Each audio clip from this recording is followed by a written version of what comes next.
Welcome to Anna Story Tales. بہت پرانی بات ہے جب ہندوستان کے تخت پر شہنشاہ جلال الدین محمد اکبر براجمان تھے۔ مغل سلطنت اپنے عروج پر تھی، ہر طرف امن و امان تھا، لیکن شہنشاہ کے دل میں ایک ہی کسک تھی، ان کا کوئی وارث نہیں تھا۔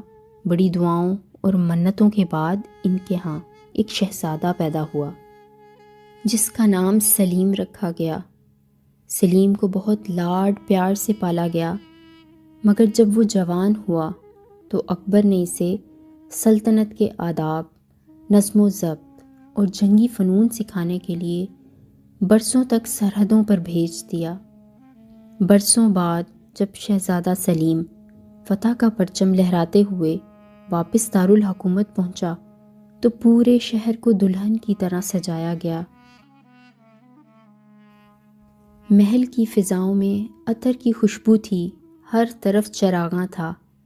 اسی جشن کی ایک شام دربار اکبری میں ایک نئی رقاصہ کو پیش کیا گیا جس کا نام تھا نادرہ۔ جب نادرہ نے رقص شروع کیا تو دربار میں موجود ہر شخص کی سانسیں تھم گئیں۔ اس کے حسن کی چمک اور اس کی نزاکت ایسی تھی جیسے بہار کی پہلی کلی۔ شہنشاہ اکبر اس کے فن سے اس قدر متاثر ہوئے، انہوں نے بڑی محفل میں اسے انارکلی کا خطاب عطا کیا۔ اسی محفل میں شہزادہ سلیم کی نظریں انارکلی سے ملیں اور وہ پہلی ہی نظر میں اپنا دل ہار بیٹھا۔ انارکلی بھی شہزادے کی شخصیت کے سحر میں کھو گئی۔ وقت گزرتا گیا اور ان کی محبت کی خوشبو محل کی دیواروں میں پھیلنے لگی۔ سلیم اور انارکلی چوری چھپے شاہی باغات میں ملنے لگے۔ سلیم اسے دنیا کی تمام آسائشیں دینا چاہتا تھا، لیکن انارکلی ایک کنیز تھی۔ وہ جانتی تھی کہ ایک شہزادے اور رقاصہ کا ملن ناممکن ہے۔ ایک شام سلیم نے انارکلی سے وعدہ کیا کہ وہ اسے مغل سلطنت کی ملکہ بنائے گا، مگر بہت جلد یہ خبر شہنشاہ اکبر تک پہنچ گئی۔ اکبر بادشاہ اصولوں کے پکے تھے، ان کے نزدیک مغل سلطنت کا وارث کسی رقاصہ سے شادی نہیں کر سکتا تھا۔ انہوں نے غصے میں آ کر انارکلی کو قید خانے کی اندھیری کوٹری میں ڈال دیا۔ سلیم نے بغاوت کر دی۔ باپ بیٹے کی فوجیں آمنے سامنے آئیں، مگر سلیم کو شکست ہوئی اور اسے گرفتار کر لیا گیا۔ اکبر نے فیصلہ سنایا، یا تو انارکلی کو ان کے حوالے کر دیا جائے یا سلیم کو موت کی سزا دی جائے۔ انارکلی نے اپنے محبوب کی زندگی بچانے کے لیے خود کو قانون کے حوالے کر دیا اور اپنی جان کی قربانی دینے پر تیار ہو گئی۔ سزا کے دن سلیم کو بے ہوش کر دیا گیا تاکہ وہ یہ منظر نہ دیکھ سکے۔ انارکلی کو شاہی لباس پہنایا گیا اور قلعے کی دیوار کے پاس لایا گیا۔ جلادوں نے ایک ایک اینٹ رکھنا شروع کی اور دیوار بلند ہونے لگی۔ انارکلی خاموش کھڑی تھی، اس کی آنکھوں میں سلیم کے لیے دعا تھی۔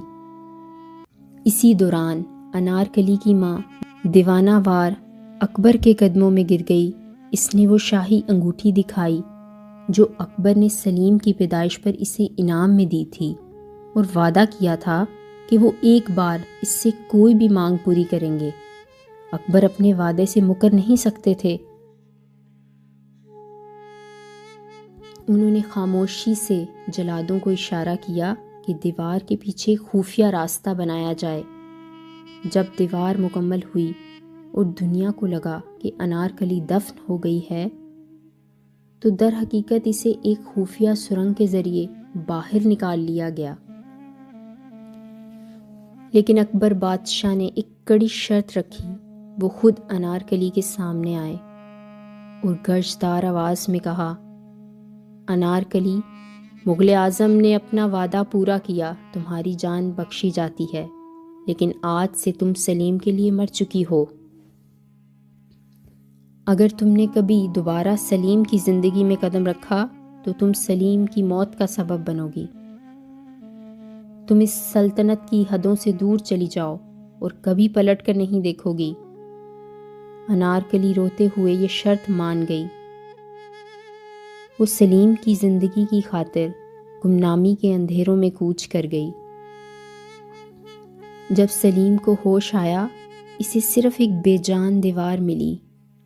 وہ ساری زندگی اس غم میں رہا کہ اس کی محبوبہ اس دیوار کے پیچھے دفن ہے۔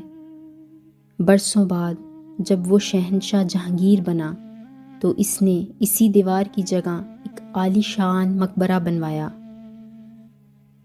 جہاں آج بھی انارکلی کی محبت کی داستان دفن ہے۔ یہ وہ قربانی تھی